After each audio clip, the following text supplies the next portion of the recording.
Nigeria's Secret Police, Department of State Service, DSS have arrested a man said to be a fake Economic and Financial Crimes Commission (EFCC) staff in Adamawa State. EFCC, in a news release few hours ago, said the suspect, identified as Solomon Yohana, was arrested on August 19, 2024 alongside with fake EFCC ID card, fake EFCC letter-headed papers and fake EFCC polo shirt. Details of the news release and other events reported by the Public Relations Unit of the Anti-Corruption Commission reads below. EFCC quizzes fake staff in Gombe. Investigators of the Economic and Financial Crimes Commission, Gombe Zonal Directorate, have commenced investigation of one Solomon Yohana for allegedly impersonating staff of the commission. The suspect was arrested sometime in August 19, 2024 in Guyuk local government area of Adamawa State by the Department of State Service, DSS, and handed over to the EFCC. Items recovered at the point of arrest include one fake EFCC ID card, some fake EFCC letterheads, one fake EFCC polo shirt, and a fake Special Control Unit Against Money Laundering (SCUML) shirt. He will be charged to court as soon as investigations are concluded. EFCC restates fresh move against pension fraud. The Economic and Financial Crimes Commission, EFCC, has assured that it will continue to tackle all issues pertaining to pension fraud without let or hindrance. This assurance was given recently in Uyo, Akwa Ibom State by the Uyo Zonal Director, Assistant Commander of the EFCC, S1 Oshodi Johnson, when executives of the Nigeria Union of Pensioners, Akwa Ibom State Chapter visited the Uyo Zonal Commander of the Commission on a courtesy visit. According to him, senior citizens that have served the nation in various capacities should be treated better. He promised to invoke all necessary and relevant laws to fish out bad eggs troubling the pension sector and pensioners and to deal with such fraudsters accordingly. We are here for you. I vow that we will respond immediately to any complaint of pension scam or fraud. We are very ready to assist you, he said. State Secretary of the Union, Obon Cosmos MSN, who spoke on behalf of the pensioners, said they came to welcome Oshodi, who was newly deployed to the Uyo Command, as a gesture of their cordial relationship with the Commission. He commended the EFCC for its sustained fight against pension-related frauds. The news of your posting got to us, and as senior citizens of this nation, we decided to formally welcome you to the state. The Union is delighted to work with the EFCC in its effort to transform the country and make it a better place for all of us to live. Without an agency like the EFCC, things would fall apart more than what we are experiencing now, and as elderly citizens, we appreciate all your efforts and stand to encourage you not to relent but to fight on while we continue to pray for you. With your zeal and God's intervention, everything shall gradually return to normalcy, he said. Chairman of the Union, Obon Ekpeyong Daniel Epo, charged staff of the Uyo Command to continue to tackle all issues of economic and financial crimes, stressing that there is reward for hard work. Olukoyede charges Nigerian youths on positive use of technological skills. The executive chairman of the Economic and Financial Crimes Commission, Ola Olukoyede, has charged youths across the country to deploy their technological skills for the benefit of the nation and for their individual development rather than for negative and fraudulent purposes. He made the call in Abuja on Tuesday, August 27, 2024, while addressing the Nigerian Youth Stakeholders Conversation themed Digital Economy Transition, Pathway to Global Competitiveness. The Director, Public Affairs Department, Commander of the EFCC, C.E. Wilson Ujeren, who represented Olukoyede, said there was so much opportunity for youths in the digital space to demonstrate their technological skills instead of using such skills for fraudulent activities. According to him, the Commission identified with the objectives of the program aimed at harnessing the tech skills of young Nigerians for the nation's economic development and personal growth of the citizenry. All of us are aware of the tremendous skills that our young citizens possess, especially in technology. We are all aware of the marvelous things Nigerians are doing, especially in the fintech ecosystem. I doubt there is any other country in Africa that has the type of resources that this nation has in terms of the deployment of technology by young persons in all areas of development. Technology is something you cannot run away from. It is the future of the whole world, and we must ensure that youths who are having these skills deploy them for the benefit of our nation, he said. He pointed out that the reputation of Nigeria is at stake owing to the negative use of technology, adding that as long as young Nigerians continue to defraud citizens of other countries of their hard-earned money, the nation's reputation will continue to suffer. He called all well-meaning Nigerians who are aware of the dangerous implication of cybercrime on the economy of the nation to rise up and join forces with the Commission to see that, together, Nigeria wins the war against cybercrime.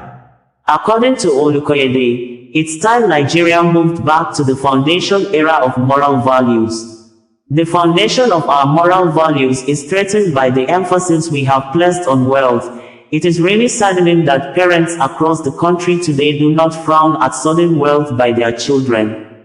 You found a situation where children, who are being fed and catered for by their own parents, suddenly become wealthy and nobody asks questions.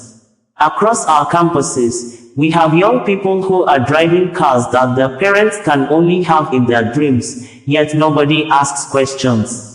There is no way we can solve this problem until we look inward and find a way to teach the core values. There is no Nigerian ethnic group that celebrates stealing, fraud or cheating, which is another name for stealing, and we need to revive those core values that we have, he said. President and convener of the program, Blessing Oyefesin, in his opening remarks said the event was a response to the yearnings of Nigerian youths to lead the country, adding that they have what it takes to lead the country. It is not out of place that leaders of tomorrow must coexist with regulatory agencies, policy makers, social impact makers to explore alternative ways for socio-economic development of our dear nation, Nigeria. She emphasized the need for youth engagements with stakeholders and policy formulators to position them for the development of the country, by creating an enabling environment for Nigerian youths to thrive in the digital economy. Ololade Ogulubi, who represented the Special Assistant to the President on Youth Initiative, Titilope Badamosi, stated that the federal government has rolled out several youth empowerment initiatives for Nigerian youths. Under President Tinubu's administration, we have rolled out several initiatives aimed at empowering our youths in the digital space. These include digital literacy campaigns that are spreading across the nation, the establishment of tech hubs to foster innovation, and support systems for tech startups that provide the necessary capital and mentorship to succeed.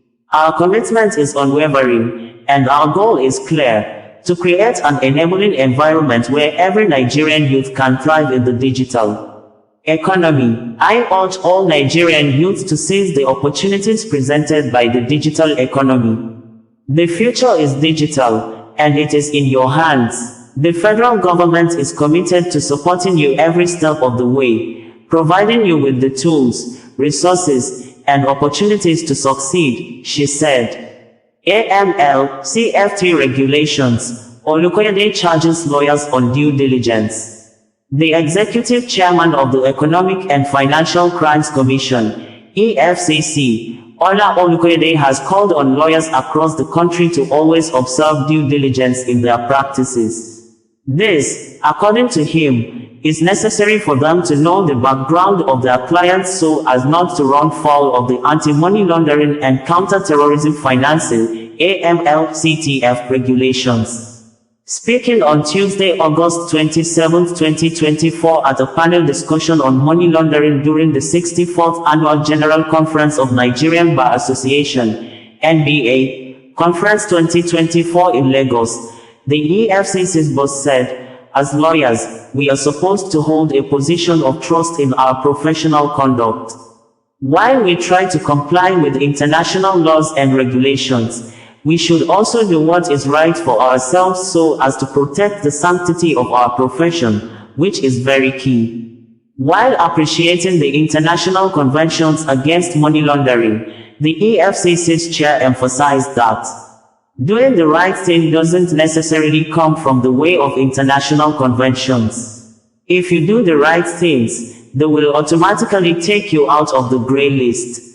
It is expedient on you to, at least, know who your client is. You are expected to be paid from a legitimate source. If you are a victim of crimes, you will understand what I am saying. As lawyers, you must not, in any way, derogate or demean your professional commitment to your clients. Even a part of the Money Laundering Act that we have evaluated doesn't stop me from enforcing the regulations of the EFCC Act and other financial laws in Nigeria. Speaking further, Olukoyede emphasized that lawyers were not insulated from prosecution if they failed to do the right thing. He said, "It is my duty to trace the proceeds of crimes. And if I trace it to you, I will invite you for questioning, and it is your duty to answer my questions." I mean, why do we talk about aiding and abetting crimes? Why do we have accessories before and after the fact? Knowing this will assist me to determine your level of culpability or otherwise. We are not saying you are not entitled to your pay, but what we are saying is that the money that comes to you must not be proceeds of crimes. In his reaction, the association's president, Yakubu Mekiao, San, tried to clarify the salient points raised by Olukoyede during the session. He also urged lawyers to receive Olukoyede's charge with an open mind, adding that both the NBA and the Commission should be partners in the fight against corruption. Who else should be in the vanguard of the fight against corruption other than us, he said. Earlier, Olukoyede visited the EFCC stand at the venue of the convention and fielded questions from a number of attendees on varied issues about the activities of the Commission.